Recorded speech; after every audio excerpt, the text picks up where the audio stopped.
কন্যার রান্নাঘরে আপনাদের স্বাগতম। আজকে আপনাদের মাঝে নিয়ে এসেছি মাছের একটি রেসিপি নিয়ে। তো আজকে আপনাদের দেখাবো ইলিশ মাছ ভোনা রেসিপি। তো আমরা এখানে মাছটাকে কেটে ধুয়ে পরিষ্কার করে নিয়েছি। মাছটা অনেক ফ্রেশ ছিল এবং অল্প একটু করে ডিমও হয়েছে মাছের। তো এখানে আমরা লবণ, ঝালের গুঁড়ো, হলুদের গুঁড়ো দিয়ে মাছটাকে মেখে নিব।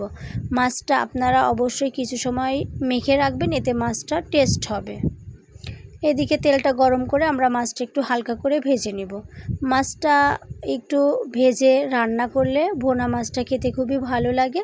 অনেকে ইলিশ মাছ না ভেজেই রান্না করেন। তো এদিকে আমরা একটু উল্টে পাল্টে ভেজে তুলে নিব মাছটা। একই তেলের মধ্যে আমরা পেঁয়াজ কুচি দিয়ে পেঁয়াজ কুচিটা একটু আমরা ভেজে নেব। ভোনা মাছটাতে পেঁয়াজ কুচির পরিমাণটা একটু বেশি থাকলে ভালো লাগে এবং টেস্টটাও বেড়ে যায়।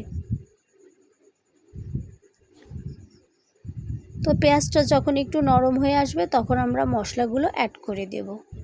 এখানে মশলার একটা আজকে পেস্ট ব্যবহার করব। 1 চা চামচের একটু বেশি জিরা বাটা, 1 চা চামচ পেঁয়াজ বাটা, পরিমাণ মতো লবণ, পরিমাণ মতো ঝালের গুঁড়ো, পরিমাণ মতো হলুদের গুঁড়ো, একটু পানি দিয়ে জাস্ট গুলিয়ে এর মধ্যে অ্যাড করে দিয়েছে। মশলাটা আমরা কিছু সময় কষিয়ে নেব। আর মশলাটা খুব ভালো করে কষানো হলে খাবারের টেস্টটা এমনিতেই বেড়ে যায়। তো এখানে মশলাটা আমরা ভালো করে কষিয়ে নেব। এখানে এই পানিটা শুকিয়ে গেলে এর মধ্যে হালকা একটু পানি দিয়ে আমরা আবারও মশলাটা কষিয়ে নেব।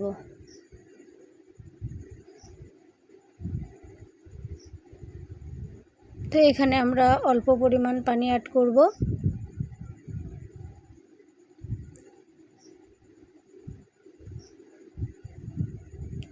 দিয়ে এটা শুকিয়ে গেলে আমরা মাছগুলো দিয়ে দেব। ইলিশ মাছটা আমাদের জাতীয় মাছ, আর এটা অনেক টেস্টি একটা মাছ। তো অধিকাংশ মানুষের কাছে খুব প্রিয়। আর এই মাছটা যেভাবে রান্না করা যায় সেভাবেই খুব টেস্ট লাগে।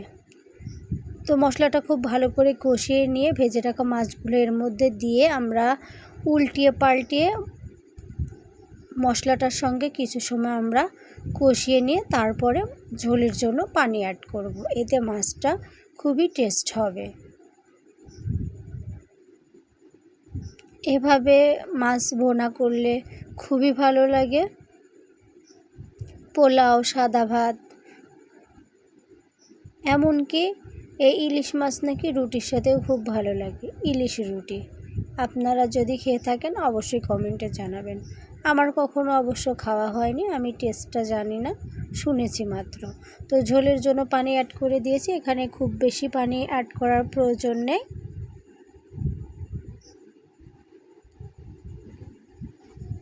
আর ইলিশ মাছটা কেনার সময় আপনারা একটু ভালো করে দেখে শুনে কিনবেন। মাছটা যত তরতাজা হবে টেস্টটা ততটাই ভালো হবে। তো পানি শুকিয়ে গেছে, আমরা নামিয়ে পরিবেশন করে নেব। দেখুন তেলটা উপরে ভেসে উঠেছে, পারফেক্টলি রান্না হয়ে গেছে। তো নামিয়ে আমরা পরিবেশন করে নিয়েছি। কালারটা মাশাআল্লাহ কত সুন্দর হয়েছে, খেতেও অনেক টেস্ট হয়েছে। আপনারা একবার এভাবে অল্প উপকরণ, অল্প মশলা দিয়ে বাসায় এভাবে সহজভাবে তৈরি করে নিতে পারেন। ধন্যবাদ সবাইকে।